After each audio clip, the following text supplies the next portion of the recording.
Hello again, 240. In this video, we will go over the section in chapter 4 called Strong Bodies and Devout Souls. When the Englishman Thomas Hughes published Tom Brown's School Days in 1857, and I actually have this book, ladies and gentlemen. If you're interested in reading it, let me know. By Mr. Hughes. Few Americans ever considered that there might be a powerful relationship between strenuous exertion on the playing field and the development of devout Christian youth. Hughes captured the imaginations of young boys on both sides of the Atlantic with his sparkling story of young Tom's heroic behavior on the playing fields of a rugby school, and his stirring narrative prompted educators and clergy to recognize the connection between effective religious education and healthy athletic endeavor. Hughes's book had a profound impact upon middle-class America. It sold nearly 250,000 copies in the United States within a year of its publication. The novel contributed substantively to a powerful movement that came to be called muscular Christianity. Its central message was quite simple. Participation in vigorous sports competition would produce a young man who understood the values of fair play, good sportsmanship, and an appreciation of the Ten Commandments. It molded the mind, the body, and the spirit into an attractive evangelical package.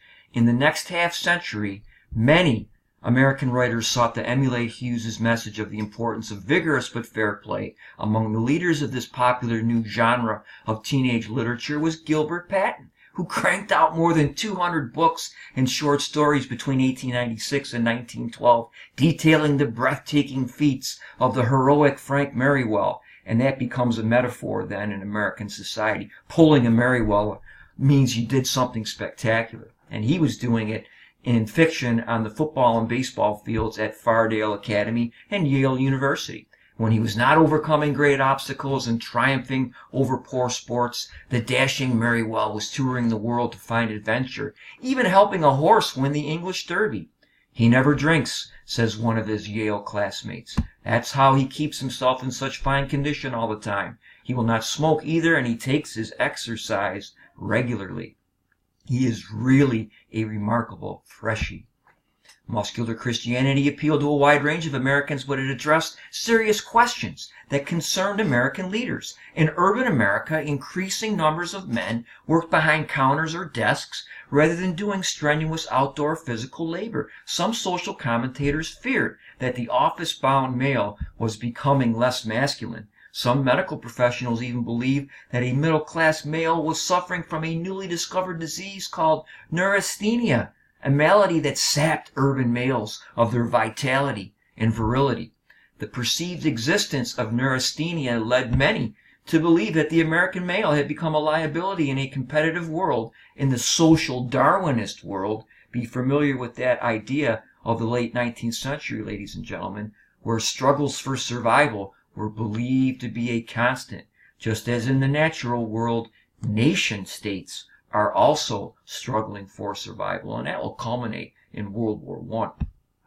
Even more threatening was the perception that life in the cities was undermining the vitality of American men. Expanded and mandatory public school programs meant that boys were now required to spend up to 9 months a year sitting at a school desk, limiting their opportunities to build their physiques. Fears also spread that young boys were being feminized by overprotective mothers. Other dangers to the future of American masculinity also lurked in the cities. The morals of young men were believed under attack by the urban bachelor subculture, the saloon culture, with its unsavory amusements. The solution to resist these threats was regular, vigorous exercise, conducted in a wholesome Christian atmosphere. The influential mid-century Presbyterian minister Henry Ward Beecher was convinced that there existed a close connection between a vigorous life and moral development. He argued that activities such as swimming, rowing, horseback riding, gymnastics, and baseball were conducive to moral as well as physical development. And he urged religious and civic leaders to give the young men of our cities the means of physical vigor and health, separated from the temptations of vice. The Reverend Thomas Wentworth Higginson was another, the graduate of the Harvard Divinity School, and writing in the Atlantic Monthly in 1858, he denounced the perception that physical vigor and spiritual sanctity are incompatible. Higginson argued that good health was a necessary condition of all permanent success because it enabled men to confront the challenges of life. He expressed his fear that in the new urban environment, young boys were greatly influenced by overly protective mothers because working fathers had little time to spend with them. People are working 6, 7 days a week, especially in the steel and oil industries. And the result was a growing softness, even effeminacy, among young American males. Acknowledging that girls also benefited from exercise, Higginson nonetheless said that only strong men could build a strong nation, and that protective mothers could do lasting damage to their sons by sheltering them from the dangers of childhood. And he goes on to say, the street urchin, is undoubtedly physically safer for having learned to turn a somerset and fire a gun, perilous though these feats appear to mothers. So his soul is made healthier, larger, freer, stronger by hours and days of manly exercise and capacious draughts of open air, at whatever risk of idle habits and bad companions. Muscular Christianity enjoyed substantial growth in popularity with the passing of the years. One tangible result was to increase the role and scope of physical education and competitive sports programs in the public schools, and to sustain the creation of such new institutions as the Young Men's Christian Association and the Boy and Girl Scouts. The Y offered inexpensive housing in a Christian atmosphere as an alternative to the seductive influences of working-class boarding houses and the tawdry amusements of the city. It was believed that the gymnasium and swimming pool provided positive alternatives to the many negative influences of the city that tempted unmarried young men. The movement spread rapidly across the United States after the Civil War.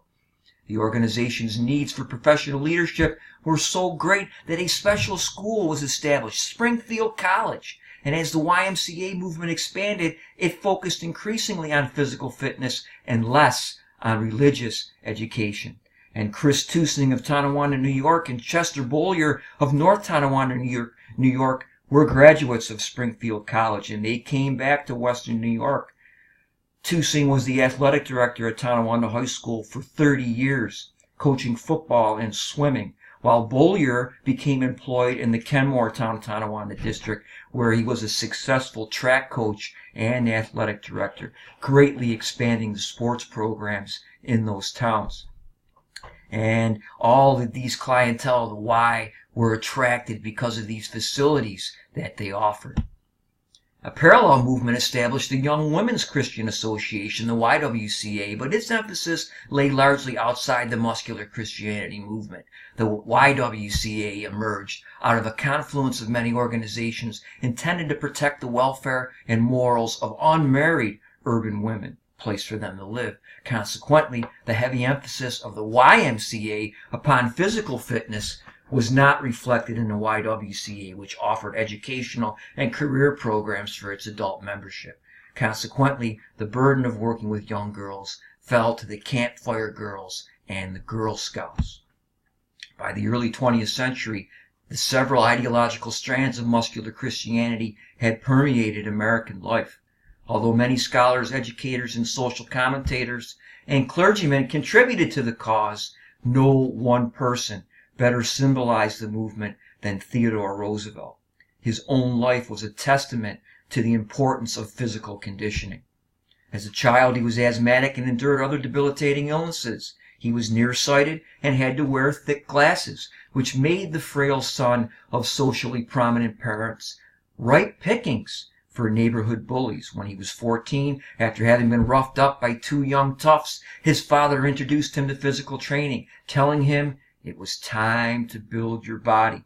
The youngster received instruction in the manly arts, as you'll recall, the pugilistic arts, from a former professional boxer, and enthusiastically plunged into a regimen of weightlifting and calisthenics. Summers were spent on the family estate in Oyster Bay, Long Island, where he took to hiking, horseback riding, and swimming. He continued that regimen at Harvard, transforming himself into a sturdy young man, possessed of considerable physical prowess and an enormous enthusiasm for rigorous physical activity.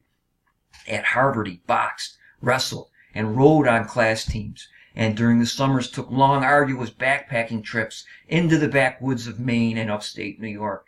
In 1883, in an effort to escape the concurrent personal tragedy of the deaths of his young wife and his mother, he bought a ranch in the Badlands of South Dakota, and he spent a year working the line with regular cowboys.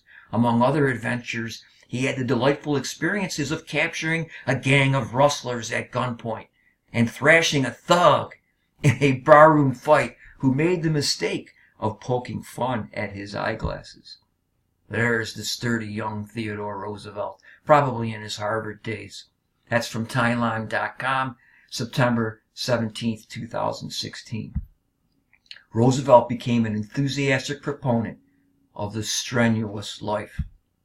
Strenuous sports such as boxing, rowing, and football provided the training and experiences necessary for leadership. In 1893, Roosevelt wrote that in modern America it was natural to put too little stress upon the virtues which go to make up a race of statesmen and soldiers, of pioneers and explorers by land and sea, of bridge builders and road makers, of commonwealth builders. In short, upon those virtues for the lack of which, whether in an individual or in a nation, no amount of refinement and learning, of gentleness and culture can possibly atone. The solution? In his widely read essay on the American boy, T.R. urged parents and educators to focus upon both the physical and moral development of boys. Now, the chances are he won't be much of a man unless he is a good deal of a boy. He must not be a coward or a weakling, a bully, a shirk, or a prig. He must work hard and play hard. He must be clean-minded and clean-lived and be able to hold his own under all circumstances and against all comers.